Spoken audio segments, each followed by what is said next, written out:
Deserve ba talaga ni Fatima Bosch na manalo bilang Miss Universe 2025 na ginanap doon sa Thailand?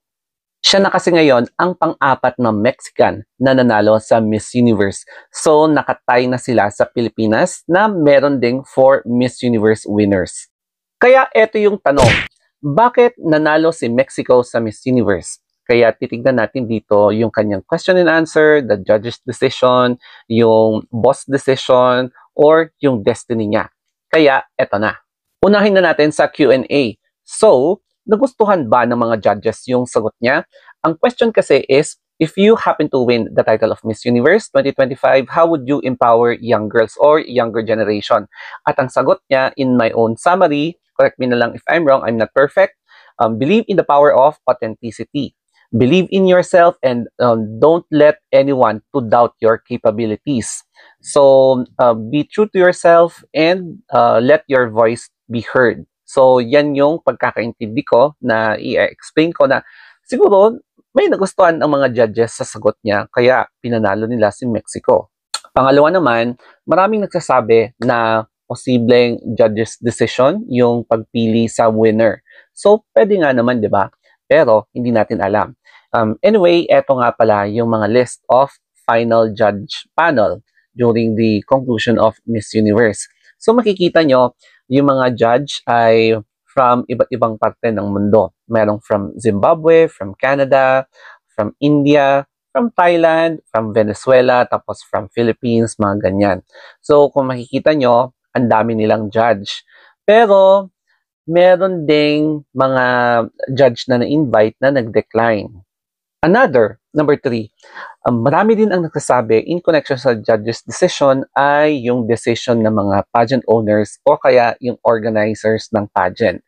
Wherein, although mahirap magsabi sa Miss Universe, kaya lang nangyayari yung politicking in real life scenario. And basing from my actual experience, ganito ang nangyari. Si candidate number 1 ay talagang alam mong nag-perform siya, swimsuit gown, at yung Q&A niya malaman. Si candidate number 2, although hindi kasing competitive ni candidate number 1, mas mababa yung score niya, pero siya yung bet ng organizer o kaya ng owner. And nung tabulating na, talagang si number 1, mas malayo yung score niya, yung overall. Sabi ng owner, wako bet si number 1. Si number 2 dapat ang manalo. Kasi ganito ganyan, may utang na loob, may chuva-chuva, mga ganyan. So, walang nagawa yung mga tabulators. Kaya, ang pinanalo talaga nila is si number 2 and si number 1 ay first runner-up. Pagkatapos ng pageant, nagreklamo talaga ang mga bakla. Kasi, nakita nila yung tabulation versus yung nangyari sa result na bakit siya yung nanalo, mas mababa yung score, and bakit hindi ito nanalo, kitang-kita sa score na number 1 siya overall. So, sabi lang ng organizer, ganon, tas tawa siya. And habang tinitignan ko yung reaction ng organizer na yon, talagang gusto mong isubsob yung pagmumukha niya sa inidoro, sa inis mo, no? Pero wala ka na magagawa kasi nagsialisa na yung mga tao, yung mga ibang candidates, at tapos na yung pageant, tapos wala ka na talagang magagawa.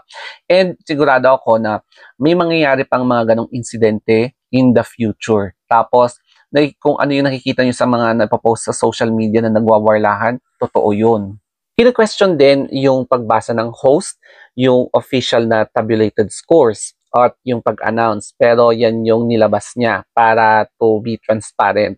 And kitang-kita nyo, yan yung binigay sa host mismo.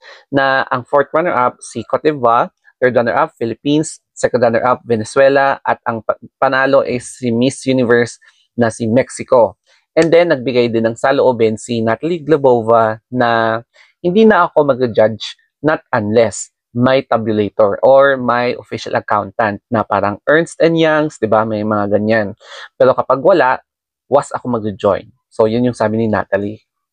Pero, naglabas ng pasabog ang dating inibitahang judge ng Miss Universe na si Omar, wherein inilahad niya na hindi nakaya ng konsensya niya na parang i-arrange yung pagkapanalo ni Mexico. And nabanggit din niya na Mexico is a fake Miss Universe. Kasi daw, yung tatay ni Mexico at ni Raul allegedly ay may ugnayan tungkol sa business.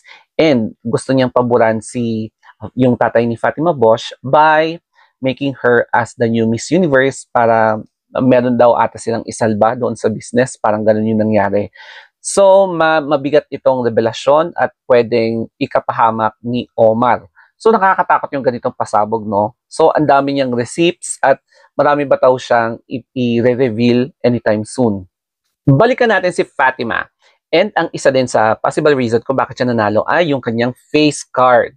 So, tignan nga natin yung face ni Fatima before the coronation night. And kapansin-pansin, lighter yung makeup sa kanya. And for me, kahit na hindi ako expert sa pag-analyze ng makeup, masasabi ko na, ay, parang mas bet ko yung ganitong look.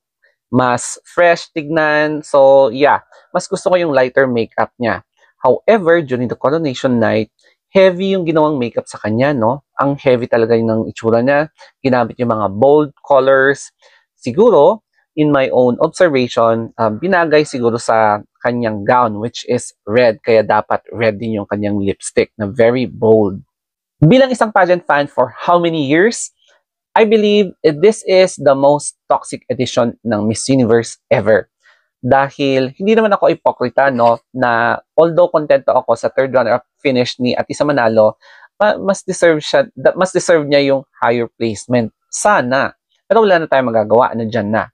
However, dapat mag-ingat si Mexico bilang new Miss Universe winner sa mga backlash. Kasi kung gaano binash yung mga previous winners, mas worst yung marireceive niyang backlash, bashing, andyan na yung insult, pwede ring harassment, mga ganyan. Kaya, dapat paghandaan niya ang kanyang mental health, emotional health.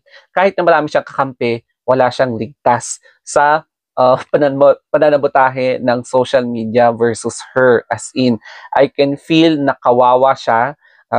Parang she is the sacrificial lamb sa, let's say, medyo parang kakaibang nangyari sa Miss Universe ngayon. So, kailangan niya talagang paghandaan ang sarili niya. Kahit na i-deactivate niya ang kanyang mga social media account, hindi pa rin siya titigilan. Lalo na ngayon, accessible na ang lahat. So, lahat pwede mangyari. Kaya, yes, dapat i-prepare na niya yung sarili niya sa mga insults na below the belt. As in, kahit kaluluwa niya, ihahunting siya ng mga bashers. Yun lang. Pero ganun pa man, congratulations pa rin kay Miss Universe 2025 na si Fatima Bosch from Mexico. And I am very sure i-defend siya ng kapwa niya Mexicanos dahil, syempre, no, sino ba naman ang ayaw i-defend ang sarili mong kababayan? So, kung ganun yung ginagawa natin sa ating kababayan, ganun din yung gagawin nila. So, kailangan lang nila talaga na paghahandaan yung sarili nila kasi marami talagang, siguro 2 times or 3 times na criticism ang mangyayari from now to beyond. So, ganun talaga ang buhay, no? Wala tayong magagawa dyan. So, anyway, marami pa namang beses na pwedeng isabak ang Pilipinas sa mga kandidato natin sa Miss Universe, kaya marami pang chances of winning. So, don't worry. Ngayong year lang naman na ganyan. So, anyway, thank you for watching my vlog. Kung may request lang kayo, just comment down below. So, thank you and goodbye. Mwah!